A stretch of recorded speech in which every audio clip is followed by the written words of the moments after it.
pot of bones simmered to a milky white. A bowl of chicken soup glistening with oil. Is this nutritious soup that Chinese people have been obsessed with for millennia really more nourishing than the meat itself? In many people's minds, the longer a pot of soup simmers, the more nutritious it becomes. The essence of the meat, the calcium from the bones. It's as if all the restorative power of the ingredients dissolves into that milky white broth. So whether it's chicken bone or fish soup or even Cantonese slow-cooked soup, they are all deeply cherished by everyone. We drink chicken soup when sick pigs, trotter soup for postpartum recovery, mutton soup in winter, and even gulp down a few bowls before exams to boost the brain. But if this super soup is truly that nutritious, then why is it that mainly Chinese people are so obsessed with it?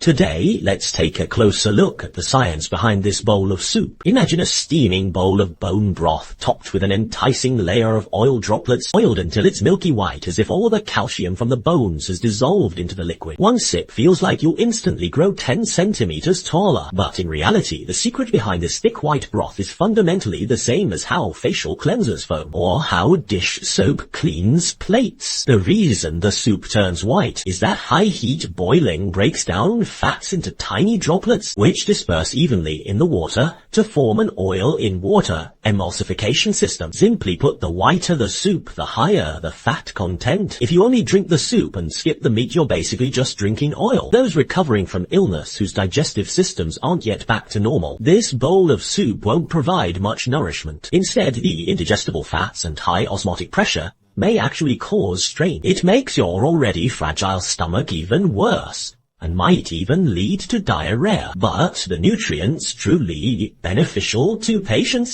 specifically protein, mostly remain in that pile of leftover meat. As early as 2008, a study in this literature specifically addressed this. Even if you simmer chicken or pork rib soup for 6 hours over a low fire and the soup appears very rich, the protein content remains extremely limited. Besides protein, the levels of calcium, copper, iron, and magnesium in the soup are pitifully low, reaching less than 15 of the recommended daily intake. In fact, the calcium content is even lower than that of tap water. So what exactly is in the soup? It's mostly water and fat, with a small amount of soluble protein, and even smaller amounts of electrolytes and vitamins. That doesn't sound too bad, even if it lacks health benefits. It shouldn't cause any harm, right? Not necessarily. You're overlooking two invisible killers, purines and sodium. During the long simmering process, the nutrient-rich meat, offal, and seafood undergo cellular breakdown, releasing a large amount of purines into the soup. If you suffer from gout or have high uric acid levels, this bowl of Cantonese slow-cooked soup to you is like inviting uric acid over for a grand imperial feast. That's why the National Health Commission pointed this out a couple of years ago. Meat should be used after blanching, and you should avoid drinking the soup. Guangdong, for instance, is notorious for its high incidence of gout, which is partly due to the local belief that a meal can lack vegetables but never soup, and the dietary habit of favoring long, simmered lao huo soups. Moreover, to enhance the flavor, when Cantonese people make soup, they often add plenty of salt and MSG. After finishing a bowl, your daily salt intake could skyrocket instantly. To put it bluntly, these soups are generally high sodium, high fat, and high purine dishes. They have very little to do with being a tonic. Now, some might protest, but my family has been drinking soup for years, and we're all healthy. Is that all a lie? Actually, drinking soup for nourishment hasn't been a physiological necessity for a long time. It's more of a psychological need. In times of material scarcity, meat was a precious luxury. When a family shared one piece of meat, the elders and children would hesitate to eat it, though they would simmer the meat into a soup, letting everyone get a taste of meat while replenishing water and electrolytes. Over time, drinking soup became a ritual. In this sense, the psychological benefits of soup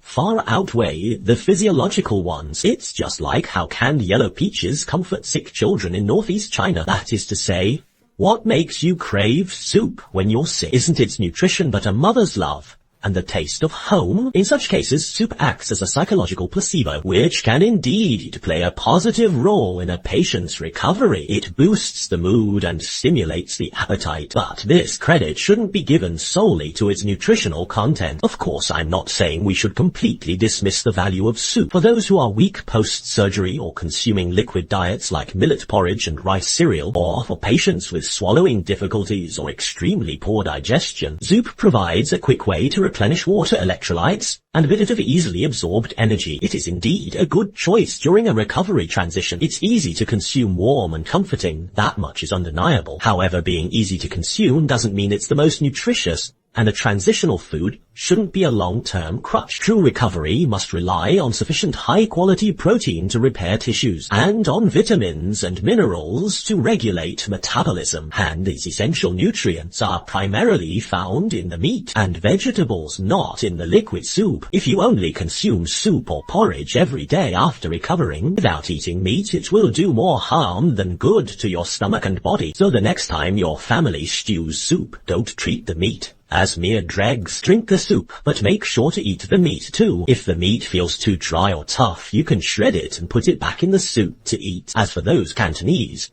slow-cooked soups, which are likely high in purines, having some occasionally to satisfy a craving, or for the sake of nostalgia, is perfectly fine. But never mistake it for a panacea and consume it every day. Ultimately, many people love to drink soup, and it's not all about nutrition, it's about that warmth. The cold day, it's that bowl of peace of mind brought to you by your family when you are sick. It is the phrase deeply ingrained in the Chinese soul, have some soup first. But soup is soup, and a meal is a meal. Meat is meat next time. Don't just focus on the warmth of the broth. What you really need to consume are the meat and vegetables in the pot. Recently, I've been participating in a featured author selection event too. Please head over to Douyin Selection and vote for me. Thank you so much.